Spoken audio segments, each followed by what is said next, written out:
नमस्कार दोस्तों। आखिर क्या हुआ दोस्तों जब महारथी कर्ण ने महादेव के महाशक्तिशाली महाविनाशक अस्त्र को हवा में ही पकड़कर हाथ से रोक लिया। आखिर क्यों हुआ महादेव और महारथी कर्ण के बीच महायुद्ध। दोस्तों वीडियो को शुरू करने से पहले यदि आप लोग भी भगवान श्री कृष्ण और महादेव को सच्चे दिल से मानते हैं तो इस वीडियो को लाइक और हमारे चैनल को सब्सक्राइब जरूर करें। दोस्तों महारथी कर्ण महाभारत युद्ध के एक ऐसे योद्धा थे जिन्हें अपने जीवन काल में बार बार अपमानित होना पड़ता था। जन्म लेते ही उन्हें जन्म देने वाली माता ने त्याग दिया। शिक्षा लेने के लिए जब वह गुरु द्रोण के पास गए तो उन्हें सूत पुत्र होने के कारण शिक्षा देने से मना कर दिया।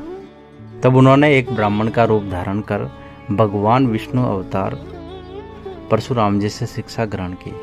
जब परशुराम जी को यह बात पता चली कि यह एक ब्राह्मण पुत्र नहीं बल्कि एक सूत पुत्र है तो उन्होंने कर्ण को एक श्रापित जीवन जीने को विवश कर दिया। दोस्तों यह तो हम सभी जानते हैं कि महाभारत के युद्ध में सबसे शक्तिशाली योद्धा कौन थे, तो वह भीष्म पितामह कर्ण और अश्वत्थामा थे। लेकिन कर्ण के कवच और कुंडल उतर जाने के बाद भी कर्ण इतने शक्तिशाली थे कि वे अर्जुन के रथ को एक ही बाण में हवा में उड़ा सकते थे, लेकिन ऐसा हो नहीं सका। दोस्तों यह बात महाभारत कुरुक्षेत्र युद्ध के 14 दिन के युद्ध की है, जब पांडव सेना और कौरव सेना के बीच एक भीषण युद्ध छिड़ जाता है और उस युद्ध के दौरान महारथी कर्ण युद्ध क्षेत्र में उतरते हैं और पूरी पांडव सेना को तहस महस करने लगते हैं।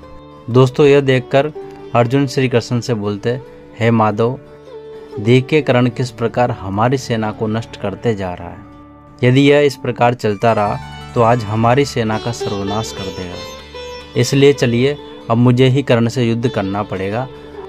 अब इस पर भगवान श्री कृष्ण अर्जुन को समझाते हैं कि पार्थ, तीनों लोक में ऐसा कोई भी योद्धा नहीं है जो सूर्यपुत्र कर्ण के सामने रात्रि युद्ध में खड़ा भी रह सके, और महारथी कर्ण को रात्रि के युद्ध में परास्त कर पाना या फिर रोक पाना असंभव है। जिसके बाद श्री कृष्ण मायावी राक्षस घटोत्कच का आह्वान करते हैं और उसको कर्ण से युद्ध करने का आदेश देते हैं, क्योंकि रात्रि के समय राक्षसों की शक्ति हजारों गुना बढ़ जाती है।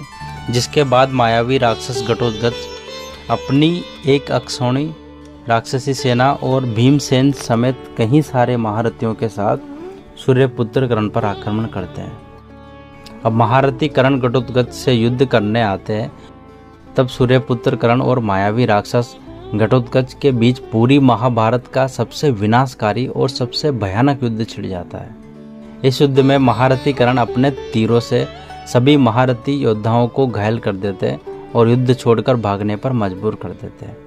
और इसके अलावा महारथी कर्ण घटोत्कच की एक और घड़ी राक्षसी सेना का भी सर्वनाश कर देते हैं और घटोत्कच को अपने तीरों से खून से छिन्न कर देते हैं। अब माना जाता है कि महारथी कर्ण ने घटोत्कच के पूरे शरीर को अपने तीरों से भर दिया था। अब घटोत्कच के शरीर में ऐसी कोई भी जगह नहीं बची थी जहां कर्ण का तीर ना हो।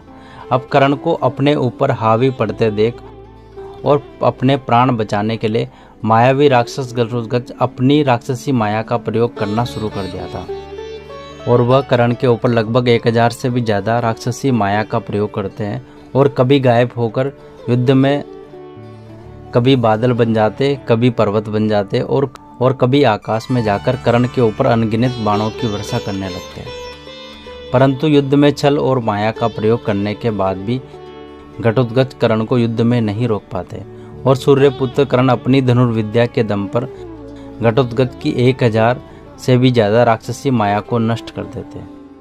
कर्ण और घटोत्कच का युद्ध चलता रहा और दोस्तों कैसे रोका कर्ण ने अपने हाथों से भगवान शंकर का अस्त्र, जानेंगे अगले भाग में। अगर आपको वीडियो पसंद आए तो वीडियो को लाइक करें और कमेंट करके हमें ज़रूर बताएं कि आपको वीडियो कैसी लगी, और बेल आइकन को दबाना ना भूलें ताकि जैसे इसका अगला भाग आएगा तो उसका नोटिफिकेशन आप सभी को सबसे पहले मिल सके। Thank you so much.